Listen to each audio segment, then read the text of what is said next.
محترم و معظم علماء ملت اسلامیہ، سادات کرام، بزرگوں، نوجوان دوستوں، عزیز بچوں، السلام علیکم ورحمۃ اللہ وبرکاتہ۔ الحمدللہ نحمدہ ونصلی علی رسولہ الکریم، اما بعد فاعوذ باللہ من الشیطان الرجیم، بسم اللہ الرحمن الرحیم۔ ان اولیاؤہ الا المتقون، صدق اللہ العلی العظیم وصدق رسولہ النبی الحبیب الکریم، ونحن علی ذلک لمن الشاہدین والشاکرین والحمدللہ رب العالمین۔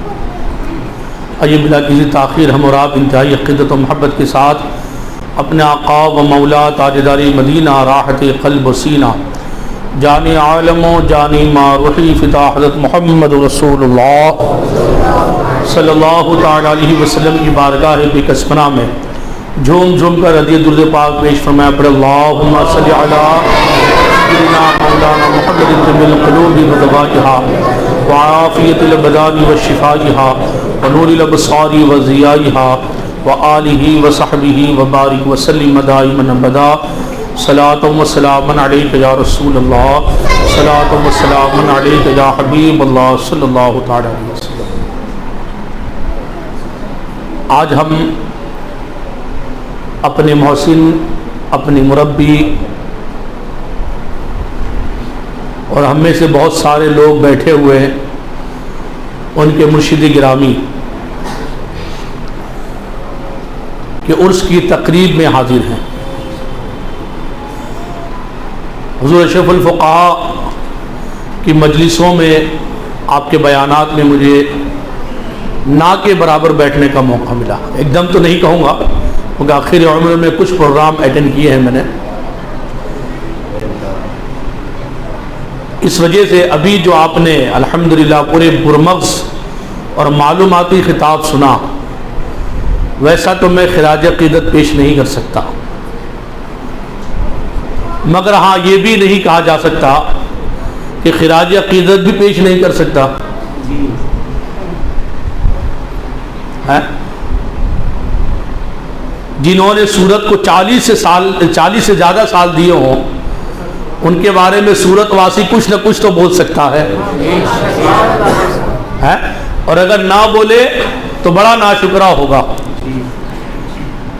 میاں محسن وہ ہوئے اصل میں جنہوں نے دین کے لحاظ سے ہم پر احسان کیا ہے، انہیں ضرور یاد کرنا چاہیے، ان کا ضرور شکریہ ادا کرنا چاہیے۔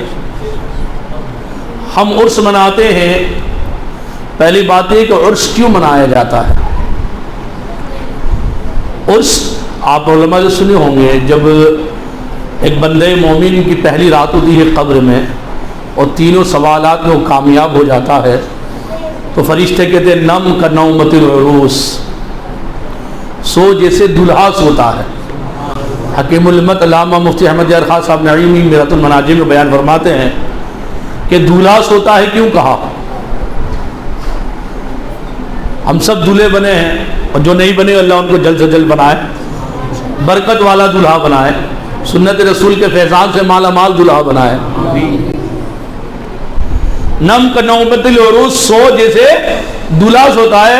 حکیم الامت رحمۃ اللہ علیہ فرماتے ہیں کہ اس کا مطلب یہ ہے کہ جس طریقے سے دولہے کے لیے پورا ناز و نعم اٹھایا جاتا ہے، اسے کسی بھی طریقے کا کوئی ڈسٹرب نہیں کیا جاتا، سو آج تجھے کوئی جگانے والا نہیں ہے، آج تیرا بستر سجا ہوا ہے، آج تیرا کمرہ سجا ہوا ہے، آج دروازے پر کوئی کھٹکھٹانے والا نہیں آئے گا، آج کوئی جھانکنے والا نہیں آئے گا، تم ہو اور تمہارا بستر ہو۔ ویسے ہی بندہ مومن جب قبر میں 3 سوالات میں کامیاب ہو جاتا ہے تو فرشتے کہتے ہیں سو، اب کوئی تجھے ڈسٹرب کرنے نہیں آئے گا، آج کوئی تجھے پریشان کرنے نہیں آئے گا، سو جب قیامت کا دوسرا سور پھونکا جائے گا اس وقت تمہیں دوبارہ اٹھایا جائے گا۔ اسی وجہ سے ہم اولیاء کرام کی جو پہلی رات قبر کی ہوتی ہے اس تاریخ کو عرس مناتے ہیں کہ آج وہ دولہا ہوئے ہیں، آج ان کی رات عرس والی رات آج کی جو رات، آج ہم جس شخصیت کا یاد منانے حاضر ہوئے ہیں، اس شخصیت کو وہ مفتی اعظم مہاراشٹر، خلیفہ حضور مفتی اعظم ہند، اشرف الفقہاء، مناظر اہل سنت حضرت علامہ مولانا مفتی مجیب اشرف صاحب رحمۃ اللہ علیہ کے نام انعامی سے یاد کیے کرتے ہیں۔ حضرت مفتی مجیب اشرف صاحب قبلہ کی اگر زندگی کو دیکھا جائے اور ان کے فضائل اور درجات کو بیان کیا جائے تو الحمدللہ سب سے پہلا جو کم سے کم درجہ کہا جائے وہ بھی کامیابی والا ہے، آپ مخلص مومن تھے۔ اس کے آگے چلیے آپ تو آپ ایک فرما بردار مرید تھے۔ اس کے آگے چلیے آپ تو سعادت مند شاگرد تھے، جیسا کہ بھی آپ نے سنا حضرت مفتی سلیم صاحب قبلہ سے۔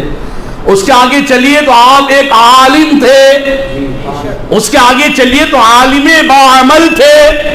اور ابھی ولایت کی بات چل رہی تھی، میں چھوٹی سی بات بیان کر دوں، میں چھوٹا سا آدمی ہوں، چھوٹی سی بات بیان کروں گا۔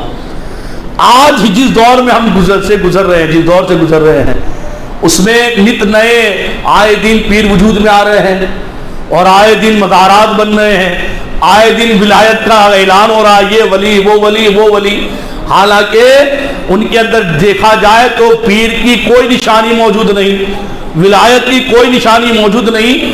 میں نے ایک صاحب سے پوچھا، ایک رہنما سے پوچھا، ایک حادی سے پوچھا، حضرت یہ بتائیے اس دور میں ولی کی سب سے بڑی نشانی کون سی ہے؟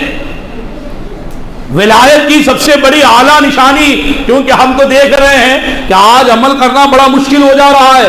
تو انہوں نے مجھے رہنمائی فرماتے ہوئے کہا، آج کے دور کی سب سے بڑی نشانی یہ کہ جو بندہ پانچوں وقت جماعت سے نماز ادا کر لے، ولایت کی سب سے بڑی نشانی ہے۔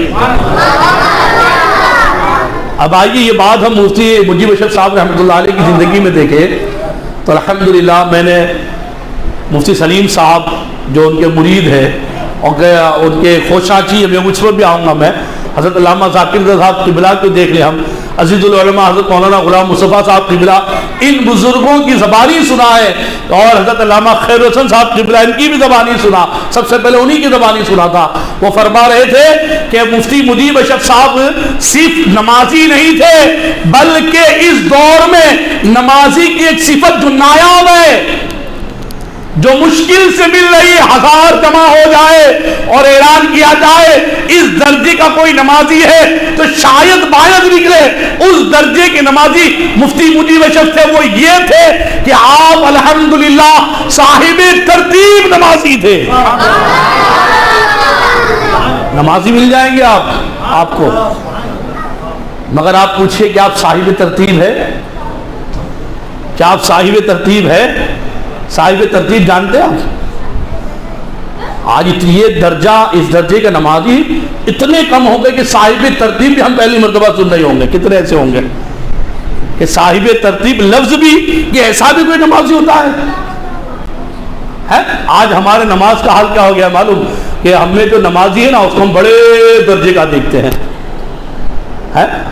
میرے پیرزادے نے ایک بات کہی تھی کہ اگر کوئی آدمی نمازی ہے تو اس میں تعجب کی کیا بات ہے؟ ارے ہر مومن پر نماز فرض ہے۔ جو آدمی نمازی ہے وہ تعجب کی بات نہیں ہے، تعجب کی بات تو یہ ہے مومن ہے اور نمازی نہیں ہے۔ تعجب کی تو بات یہ ہے، تعجب کی بات یہ نہیں کہ نمازی ہے، تعجب کی بات تو یہ ہے کہ مومن ہے اور نمازی نہیں ہے۔ ہاں مگر یہ بھی تعجب کی بات ہے الحمدللہ صاحب ترتیب ہے۔ اور صاحب ترتیب جیسا کہ میں نے کہا کہ بہت سے لوگوں نے پہلی مرتبہ سنا ہوگا کہ یہ کیا ہوتا ہے بھائی، یہ کون سا لفظ ہے؟ تو مفتی سلیم صاحب قبلہ موجود ہے، ان کی موجودگی میں عرض کروں گا کہ صاحب ترتیب وہ شخص ہوتا ہے جس کی عمر میں کبھی بھی اس کے ذمے 6 وقت کی نماز قضا نہیں ہوئی ہو، 5 سے زیادہ، کبھی بھی 5 وقت نمازیں جمع نہیں ہوئی ہو قضا کے طور پر، کبھی بھی عمر میں ایسا شخص صاحب ترتیب۔ اور یاد رکھیے صاحب ترتیب کے لیے مسائل بھی الگ ہے۔ ایک مسئلہ آپ کے سامنے بیان کر کے اس کی طرف آپ کو اشارہ کر دوں، خطبے کے وقت کسی بھی طرح کی نماز پڑھنا جائز نہیں ہے، جب جمعہ کا خطبہ ہو رہا ہو تو نماز نہیں ادا، بلکہ یہاں تک علماء نے لکھا ہے کہ نماز پڑھ رہے ہو تو وہی ختم کرے. یہ خطبے کی اتنی اہمیت. اگر نماز نہیں پڑھ رہا ہے بیٹھا تو اشارے سے بھی بات چیت نہ کرے، بلکہ امر بالمعروف بھی نہ کرے. اتنی اہمیت خطبے کی. لیکن کہا گیا ہے کہ صاحب ترتیب اگر حاضر ہوا جمعہ میں اور خطبے کا وقت خطیب منبر پر بیٹھ چکا ہے اور اس کے ذمے 5 نمازیں باقی ہے، اسے جائز نہیں کہ چھٹی پڑے. اسے جائز نہیں کہ چھٹی پڑے، پہلے اپنے ذمے کی ایک کم کر لے، 5 کو 4 کرے. اب اس کو مہلت ہے، خطبہ ہو رہا ہے، وہ اپنے ایک وقت کی قضا نماز پڑھ لے. مجھے وہ شعر یاد آ رہا ہے، درسگاہ عشق کا انداز نرالا دیکھا، اسے چھٹی نہ ملی جس نے سبق یاد کیا. درسگاہ عشق کا انداز نرالا دیکھا، اسے چھٹی نہ ملی جس نے سبق یاد کیا. عام درسگاہوں کا حال کیا ہے کہ سبق یاد ہو گیا، استاد صاحب کو سنا دیا، چھٹی آپ کی. مگر عشق کی درسگاہ کا حال یہ ہے، 5 وقت کی نمازی ہوئے ہو، مومن ہوئے ہو، چلو تمہارا ایڈمیشن ہو گیا، چلو اب 5 وقت کی نمازیں پڑھو. 5 وقت کی نماز پڑھ چکے، جماعت کی پابندی کرو. جماعت کی پابندی ہو گئی، روز پڑھ رہے ہو، روز پڑھ رہے، چھٹی نہیں ملے گی. صاحب ترتیب ہو گئے ہو، اب 5 سے زیادہ قضا نہ ہونے دینا، 5 سے زیادہ قضا نہ ہونے دینا. اور اگر ہو جائے رک جاؤ، پہلے ایک کم کر لو، سبق نہیں پڑھنا. ایک بھی باقی ہے تو بھی وہ آگے والی نہیں پڑھ سکتے. 5 کی شاید صاحب ترتیب کے لیے ترتیب واجب ہے 5، لیکن وہ میری زیادہ جانکاری ہے کہ اگر 4 5 ہے تو ایک کم کر لے، ایک کم. مفتی صاحب نے اصلاح کی بات کروں گا، مفتی صاحب نے بھی اصلاح فرمائی کہ اگر ایک بھی ہے قضا، میرے علم میں جو میرا مطالعہ ہے وہ یہ ہے کہ 5 ہو تو اس میں جو وہ کہلے کم کر لے کہ 5 ہوتے ہوئے وہ نہ پڑھے. لیکن مفتی صاحب نے اصلاح کی کہ اگر ایک بھی اس کی ذمہ ہے، ایک بھی ذمہ ہے تو وہ اگلی نماز نہیں پڑھ سکتا فرض، جب تک کہ وہ اس کی قضا نہ کر لے. سوچئے تو یہ کب ہوتا ہے؟ جب بندہ اللہ تبارک و تعالیٰ کا محبوب بن جاتا ہے، اللہ تبارک و تعالیٰ کا مقبول ہو جاتا ہے. تم اب عام بندوں کی طرح نہیں کہ جب چاہے جیسا چاہے نماز پڑھو، اب تم بندے خاص ہو گئے ہو. میرے آقا صلی اللہ علیہ وسلم کی زندگی کا مطالعہ کیجئے، مشکات شریف اٹھائیے. میاں میں حیرت ہوں، میں نے جمعہ میں بیان کیا ہے، آپ آقا علیہ السلام کی راتوں کو کیا جانتے ہیں؟ میرے آقا صلی اللہ علیہ وسلم کی رات دیکھیے، میرے آقا محبوبیت کے اعلیٰ درجے پر، سارے لوگ محبوب، میرے آقا حبیب، سارے بندے جو محبوب ہیں محبوب، میرے آقا حبیب کے درجے پر. اور سب کے لیے تہجد نفل ہے، میرے آقا کے لیے فرض ہے. جب بندہ محبوب ہوتا ہے نا، پابندیاں اتنی بڑھ جایا کرتی ہے. اور اس کے بعد پھر کیا ہے، راتوں کو آپ دیکھیے، پڑھیں گے آپ، حضور علیہ الصلوۃ والسلام رات میں آرام فرماتے، جو وظائف ہوتے وظائف بھی سنیں گے آپ، حیرت کریں گے. سونے سے پہلے وظائف، حامیم سجدہ پڑھ رہے ہیں، یہ سورے پڑھ لیں، وہ سورے پڑھ لیں، یہ آیت پڑھ لیں، وہ آیت پڑھ لیں، یہ دعائیں پڑھ لیں. ہم اگر پڑھ لیں بہتر تو رات ویسے ہی گزر جائے. لیکن جب بندہ اللہ کی اطاعت میں فرما برداری میں ہوتا ہے نا، اللہ تعالیٰ اسے وقت میں برکت عطا فرماتا ہے. حضرت سوچے اور آگے تو حضور علیہ الصلوۃ والسلام نے آرام فرمایا کرتے تھے، کچھ دیر سوتے، پھر اٹھتے، پھر اتنی نمازیں پڑھتے، اتنی تلاوت کرتے، پھر سوتے. یہ حال رات بھر میں 3 سے 4 مرتبہ ہوتا. صرف ایسا نہیں کہ رات کے آخری پہر میں اٹھ کر تہجد پڑھا کرتے تھے، رات بھر میں یہ ماجرے کئی مرتبہ ہوتے. میرے کہنے کا مطلب یہ ہے کہ جب کوئی محبوبیت کے درجے پر فائز ہوتا ہے، عبادت کی پابندیاں اتنی ہی زیادہ ہو جایا کرتی ہے. میرے آقا محبوب رب العلا، حبیب رب العلا، محبوبیت کے اعلیٰ درجے پر فائز، اس محبوبیت کا فیضان حضور اشرف الفقہاء کو بھی ملا تھا کہ الحمدللہ صاحب ترتیب شخصیت تمازی تھے. ہر ایک کوئی چیز نہیں ملا کرتی ہے. اور حضور اشرف الفقہاء کا مشن، میں ان لوگوں کو بھی بات اور ذکر دوں، ایک اصلاح بھی کر دوں. آج حال یہ ہو گیا ہے کہ خلافت ملی پیر ہو گئے، اور عام ذہن ہے، پبلک کا بھی ذہن ہے. ابھی کسی کو پتا چلا مجھے خلافت ملی تو جو مجھ سے محبت کرنے والے وہ میرے پاس آ جائیں گے، حضرت مرید. یہ ذہن میں یاد رکھیے، خلافت صرف خلافت یہ پیر ہونے کے لیے کافی نہیں ہے. یہ بہت ضروری ہے اصلاح کرنے کی. صرف خلافت پیر ہونے کے لیے کافی نہیں. اچھا ہم امام صاحب لوگ ہیں, ہم لوگ سب الحمدللہ, میری قوم امام صاحب کو بھی صاحب لگا لیا کرو. امام یہ کہتا ہے, امام وہ کرتا ہے, نہیں, صاحب لگا لیا کرو. آپ ان کے پیچھے نماز ادا کرتے ہیں, اس لیے میں آپ کے سامنے عرض کر رہا ہوں. ہم لوگ سب امام صاحب ہیں. بتائیے ہم کو امامت پر فائز کرنے سے پہلے آپ شرطیں دیکھتے کہ نہیں؟ امامت کی شرطیں ہوتی ہیں کہ نہیں؟ قرات کیسی ہے, امامت کے مسائل جانتے یا نہیں, بالغ ہے یا نہیں, سارا ہے کہ نہیں, عاقل بالغ, معاملات ہے کہ نہیں, دیکھتے کہ نہیں. ویسے ہی جب امامت کی شرائط ہے, ویسے ہی پیر ہونے کی بھی شرائط ہے. جب تک وہ شرطیں نہ پائی جائے, جب امامت کی شرائط نہیں ہوگی تو امامت نہیں کر سکتا. ویسے ہی پیر ہونے کے شرائط نہ ہو تو پیر نہیں ہو سکتا. اس میں سے 4 شرط. پہلی شرط یہ ہے کہ وہ سنی صحیح العقیدہ ہو. الحمدللہ سنی صحیح العقیدہ. اگر سنی صحیح العقیدہ نہ ہوا تو بعد خود مذہب ہوگا تو آپ کو کیا سنی بنائے گا؟ خود گستاخ ہوگا. غوث اعظم کا چاہنے والا کیا بنائے گا؟ خود گستاخ ہوگا. عاشق رسول کیا بنائے گا؟ تو پہلی شرط سنی صحیح عقیدہ ہو. الحمدللہ حضور اشرف الفقہا صرف سنی صحیح العقیدہ, عاشق رسول نہیں, جو ان کی بارگاہ سے وابستہ ہو گیا وہ بھی سنی صحیح عقیدہ عاشق رسول ہو جاتا ہے. میں ابھی آخری میں آؤں گا, اپنی بات عرض کروں گا. اس سال کا بھی آپ کو موٹی موٹی بات عرض کر رہا ہوں. دوسرا یہ ہے کہ وہ فاسق معلن نہ ہو, یعنی کھلم کھلا گناہ کرنے والا نہ. ظاہر سی بات ہے جو بندہ خود گنہگار ہوگا آپ کی کیا اصلاح کرے گا؟ جب خود دم لگائے گا تو آپ کو بھی دم والا بنا دے گا. چرسیا کنجریا ہوگا آپ کو بھی چرسیا کنجریا بنا دے گا. اور ہو گیا ہے نا, ہمارے باوا تو یوں دم مارتے ہیں اور تم کو بھی دم والا بنا ڈالے.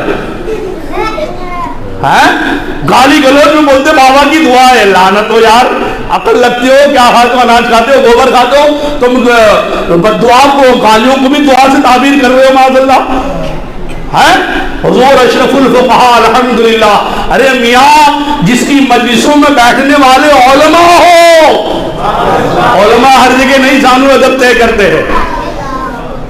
علماء ہر جگہ زانو ادب طے نہیں کرتے, اچھوں کو خاطر میں نہیں جاتے. علماء جس کے سامنے ادب کے ساتھ علماء سر جھکا کے کھڑے ہو جائے وہ بارگاہ الحمدللہ اتباع خدا و رسول والی ہوگی.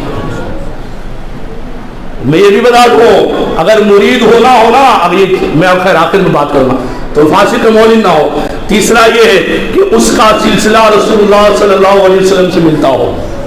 سلسلہ رسول اللہ صلی اللہ علیہ وسلم سے ملنے کا کیا مطلب؟ کہتے ہیں کہ یہ تیسری شرط خلافت سے پوری ہوئی ہے. اور یہ سلسلے میں نسب کا معاملہ نہیں ہے, طریقت کا معاملہ ہے. کہ اگر کوئی نسبی طور پر رسول اللہ صلی اللہ علیہ وسلم سے ملے آل رسول, وہ شرط نہیں ہے یہاں پر. یہ شرط ہے خلافت کی. وہ کیسے ہوتی ہے؟ یہ ان کے خلیفہ, وہ ان کے خلیفہ, وہ ان کے خلیفہ, وہ ان کے خلیفہ, یہ سلسلہ پایا جانا چاہیے. اس لیے کہ اگر یہ چیز نہ ہوگی, توسل نہ ہوگا, نسبت نہ ہوگی تو اوپر سے فیضان نہیں ملے گا, اوپر سے فیضان نہیں آئے گا. اور ہمیں تو پاور ہاؤس سے پاور چاہیے. ظاہر سی بات ہے کنیکشن پاور ہاؤس سے جڑا نہ ہوگا تو مدینے کی روشنی کیسے ملے گی؟ اس میں نجف اشرف کا رنگ کہاں سے آئے گا؟ کربلا کی چمک کہاں سے آئے گی؟ بغداد کا اجالا کہاں سے آئے گا؟ تو یہ کنیکشن ہونا چاہیے. یہ کنیکشن خلافت سے پورا ہوتا ہے. الحمدللہ مفتی مجیب اشرف کا کنیکشن مفتی اعظم سے پہلے ملا. جیسے مفتی اعظم نہیں ہے, متقی اعظم بھی ہے. مفتی فتوا دیتے ہیں, مفتی اعظم فتوا بھی دیتے ہیں, تقویٰ بھی نمایاں ان کا. اور اعلیٰ حضرت کے راستے ماہریرا ہوتے ہوئے, بیلگرام ہوتے ہوئے بغداد پہنچا اور وہاں سے کربلا ہو کے نجف گیا اور نجف سے مدینے سے جڑ گیا. تو جو لوگ مفتی مجیب اشرف سے جڑے وہ بریلی بھی پہنچے, وہ ماہریرا بھی پہنچے, وہ بیلگرام بھی پہنچے, وہ بغداد بھی پہنچے. ان کے اندر کربلا کی چمک بھی نظر آتی ہے, نجف کا نور بھی نظر آتا ہے اور مدینے کا پاور بھی نظر آتا ہے. یہ تیسری شرط یہ بھی پوری ہوئی نظر آ رہی ہے.